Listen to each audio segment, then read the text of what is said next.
Ha.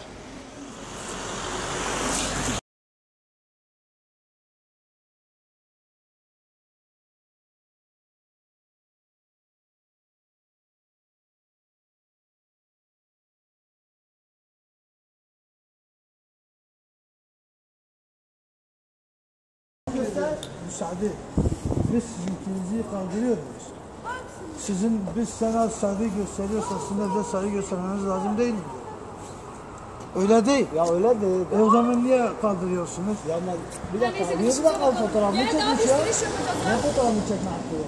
Çekerim tabii. Sen ben fotoğrafını çekme hakkın yok abi. Sen onu oradan kaldırırsan ben de senin fotoğrafını Sen ben fotoğrafını çekmeyi çekerim. ya hakkın yok. Sen niye yakıyorsun? Silmek zorundasın o fotoğrafını. Niye yakıyorsun? Ya ne yakması? Yakma Gözüne niye görmüyor. Sen ben fotoğrafını silmek zorundasın. Yok, ben görmüşüm. Tamam sen kesinlikle ben. Bak, bu ben size dediğim gibi. çekelim. Sizin müsaade, bizim nasıl ki size saygımız varsa sizin de bize saygımız var. Sabahtan beri sizi takip ediyoruz, bizim bürüşlerimizi yırtırsınız, bizim afişlerimizi yırtırsınız. Sizin hakkınız kesinlikle buna yoktur, bizim de hakkımız yoktur. Birbirimize saygı göstermemiz lazım. Siz böyle yaptıkça farklı şeyler yapmaya çalışırsınız. Bak buna rağmen, bak az önce Bilal'in yanından söktünüz.